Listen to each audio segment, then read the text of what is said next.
Welcome back. Thanks for joining us.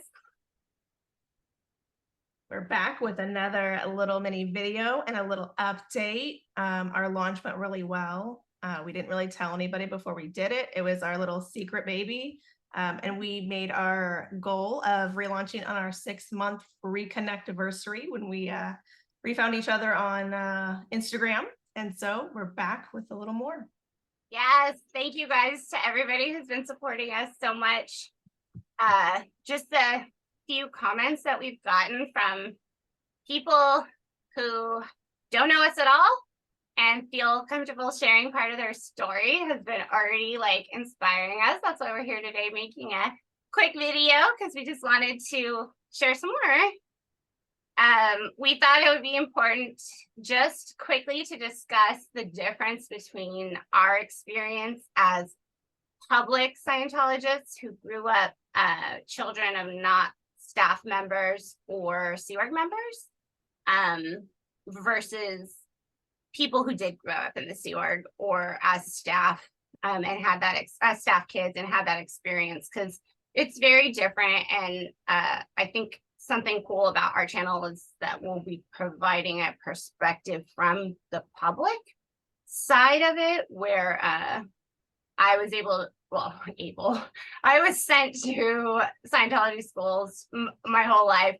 I believe Elysia got mostly public education, and I actually talked my father into sending me to public school for 1 month because Elysia was there. I was allowed actually out of Delphi, but we wanted to just clarify it because Buddy, I'm sorry. Was this CV?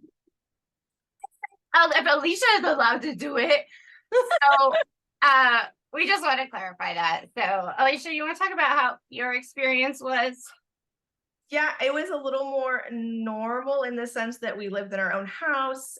We lived in a neighborhood. We went to public school with most other people, and we kind of had, for me, I kind of had like 2 separate lives. I had like my normal-ish friends that were just regular everyday people that had whatever other religion that they were, that we were allowed to hang out with and all that. And then we had like family friends that were more Scientology, and so we would hang out with them during, like, if we had to go to the events, which were not the most fun. We've talked about that, Vanessa, Yeah, staying there like all night in that little random room downstairs at the Shrine Auditorium. Snacks. Ugh. Yeah. Not the most fun. Daycare at the events at the Shrine was wild. It was, I think childcare in general in Scientology is like bananas, and not in a good way, like horrible and not really well kept up with, not really monitored. Lots of weird, not so great stuff happens. But so yeah, we had our public life, which was kind of cool because it was going to school, doing that, and kind of sort of learning. I was always behind in school, but like I was still there. I was held back and had to repeat 1st grade. So in case you didn't think you could do that, I'm here to tell you, you can. And I did. I repeated 1st grade. Mainly because we lived in like LA at the time. Public school?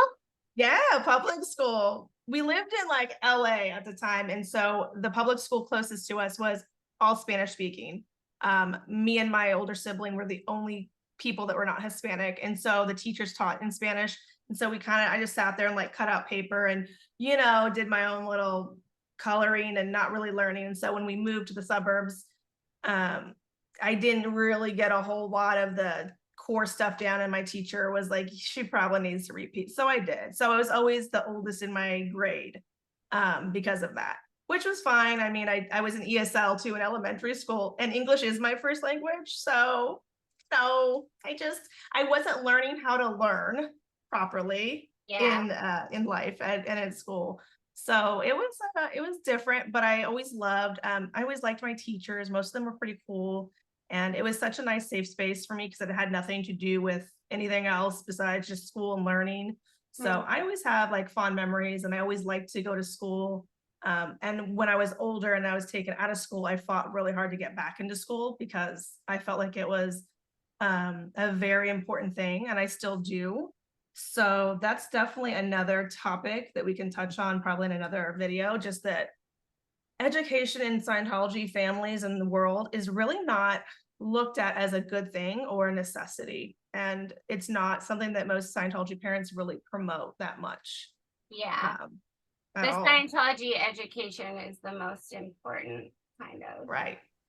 And Gotta so get out you there were and at clear the Delphi planet. most of your time, right? There's a lot of DBs and degraded daughters like us.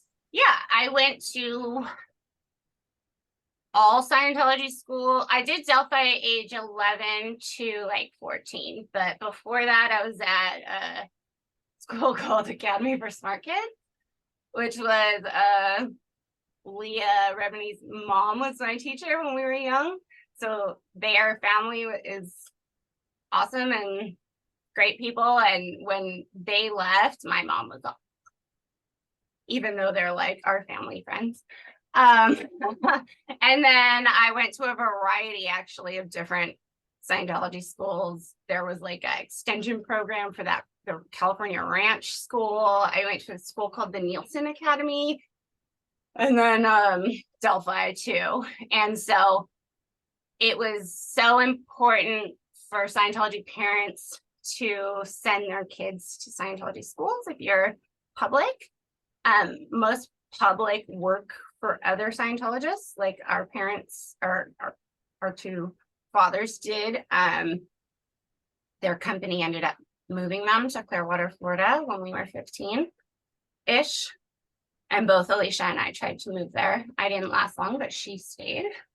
I did not like it. I will tell you. I was so depressed. I really hated it. I don't blame you. It was really boring. It took me a long time to adjust to Florida life. I mean, I came from LA growing up. it's so different. It And was it's really- okay now, but It was it's challenging. not home. Yeah, but our parents did have a lot of pressure to send us to Scientology schools. So I know that my parents worked their butts off to be able to afford it because it's really not cheap. And then the focus is on learning some Scientology skills. They call it secular education. It's, I guess, secular. I don't know. It was weird. We had people at Delphi who weren't Scientologists, who have also now reached out to me years later and been like, my life was really affected by this whole thing. And like, I didn't even know what it was, but they were sent to ethics and they had Scientology systems and they had to be learning how to learn a basic study manual, how to use a dictionary. We had to clear our words, all that kind of stuff. And then I realized later on that certain things were also just not included in our education. Like Most of it. well, as an adult, I had to really learn what like propaganda was. And I really learned about World War II. And like at the time, I was receiving propaganda in the mail from family members who were sending me like, you know how the church publishes their own magazines and stuff. And they were sending I like still get them now. yeah, they were sending me you know, that like really unhinged one about the psychs. I was getting those in the mail and with claims like, Vanessa, this is real news. Like, I don't understand. But I didn't really understand what propaganda was. Is then I was going and learning about all this stuff. And I'm like, this is really dangerous. The fact that they can mobilize people so extremely with hardcore beliefs and propaganda. And we were discussing before, like the Stasi with the family members snitching on each other. And it's very similar with the knowledge report system, the things that shouldn't be, and going behind your family's back and all that kind of stuff. So it was definitely a different experience. I did sign a CR contract when I was 12 because we were just being recruited hardcore. They would come to our campus. I think they ended up putting an end to that, but we had friends who were already full-time Sea members at that age, and they were That's like, wild. yeah, they were like, I'll bring you there to hang out with your friend if you come talk to us. And then That is kind of how they did it, didn't they? They were like, hey, your friend is going to be in. Do you want to not live? Like, you don't have to live with your parents. Come live here. Come work here for us. yeah, That's yeah. so And then wild. they literally put us in rooms, and it was like a pretty traumatic experience. There was like a pen and the billion-year contract. My little boyfriend at the time, even though we were like 12 or 13, he had heard that I signed in the next room, and they were like, well, she's signing, so like you gotta do it. And then he did. thank gosh, his father like threw a fit, and Rightfully so. yeah, and because he happened to be L. Ron Hubbard's grandson, we got that thing torn up, thrown out, and it was not enforced. What's up, Tyson? I saw you creeping our page. I see you. But it was incredible that we were not forced to do that. We didn't get in ethics trouble purely because of the connection. And I think they did not want to like stir the pot with that. His father has since spoken out and told an incredible story. So it made sense now why he stood up for us. And he's like, they're way too young. My mom even said, like, you can't join until you're 15. That was the rule. It seems a lot better. Yeah, and she actually, I got to give it to her. It's the first time I remember she got in trouble for yelling at them to tear up the contract because they weren't, and she had to go to ethics and stuff because it's not like Scientology. Yeah, you don't get to do that. Or they're 12. Don't be counter intention. Your daughter wants this. They sign over the parental rights. It's completely disturbing. So I'm really glad that she didn't let that happen. I'm so grateful because there are friends who were in, and then as we know, they come out and they have the freeloader debts, right? And that becomes a sticky situation too, which people can Google freeloader debt if they're interested in what that means, but it's pretty upsetting. But yeah, so we just had a very different experience from the public perspective, and it's going to be probably not as intensely traumatic as anybody who was raised at the ranch or who joined the Sea Org at a very young age and had horrible experiences. And we feel very lucky that we were able to assimilate into the real world so easily. We've had so many people comment now and say that, like, I had no idea you guys were going through this because we kept it very private. It was embarrassing. Yeah. Something I knew I was always maybe going to have to deal with, but hopefully not. Push it off, right? Only very, very few people knew because it's embarrassing, right? Very, very. Did your parents have the little Scientology symbol on the back of their car? On a couple of them. And I saw one today, by the way, on the freeway right now before we came filming. That was always like the dead giveaway. I was like, oh gosh. No, my mother said that, like, something that people do when I never even saw anyone do this. It sounded crazy. You do the ARC you flash the ARC triangle. If you see that, it's like our gang, it's a sign. We have East Coast and West Coast beef, and then we got the ARC. Throw up the ARC triangle. So anyway, anything else you wanted to add? I think that was it. Just so we give people a little more of a background on both of us. We have some, like, a foot in both worlds, if that makes sense. We can understand some of the lingo and the terms and all that kind of jazz. And, still some of the crappy ideologies were pushed on us, and we were raised with that kind of thinking and all that, which is definitely not healthy. But I mean, I went hard into the real world as often as I could, and I stayed when I could. And, I always treasured those normal, like, days at school that maybe everybody else was like, let's go and ditch. And I was like, no, I want to learn. I want to be at school. So I always really liked school, and learning is always fun. And so, that's part of the reason we're going to do this channel, because you actually literally went to school to learn all about psychology and really, like, start making sense of what doesn't make sense and what we were kind of told to do and be and live and all that. And part of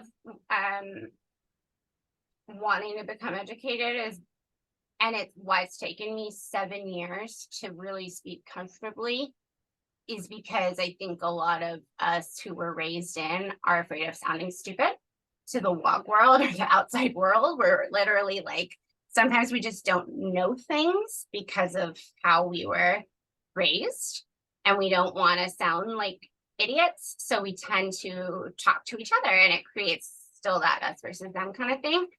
So I went to school to teach myself and be able to help people effectively who were coming out of Scientology. I saw so many of my friends getting autoimmune disorders, getting severe depression, and I wanted to know effective ways to help.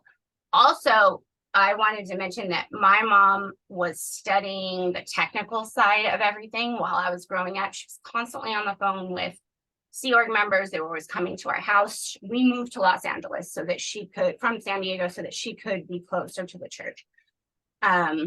So I have a very technical brain when it comes to the Scientology stuff. I also went to Harvard College of Administration. I always went to these schools. Both of my parents were very hardcore into it. So at times, I might explain something because I have like a whole tech dictionary in my head, whereas Elysia has been affected just as much, but she didn't necessarily go up the bridge as far as I did or have the processing, like the auditing experiences and stuff. So it kind of gives us a really good bouncing off each other way of dealing with all this stuff. And I'm like so excited to share the things I've found, because every time I went to a class, I would be like it's literally mind melting learning real research. And then you're like, oh, this is the opposite of what happened, or this is Right.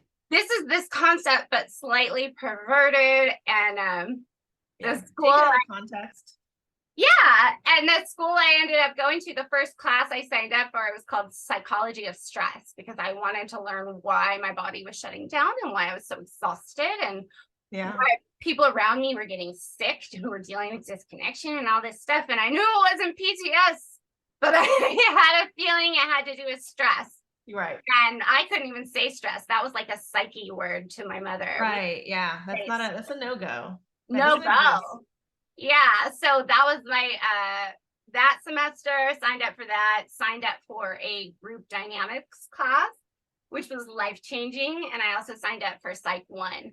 And I grew up in Hollywood, right across the street from CC. So the school, I was very determined to not let them have my town. Like, Yeah. I wasn't gonna avoid going to the grocery store that I go to because it's right by the church. No, and you know, I work nearby and I'm in the neighborhood, and I went to Los Angeles City College, and every night I would walk out of class and look up at the Scientology big blue buildings. And it was so ironic, but it was so incredibly cool. And I cannot wait on the next quick video we do. I want to tell you the story about how I showed my psychology professor a video from CCHR and his reaction. So that was good. Yeah, I think it's a really fun thing to talk about, having this experience and now not being terrified to talk about it. So thank you all for being with us. And we'll see you next time. Yeah, we appreciate you. Bye.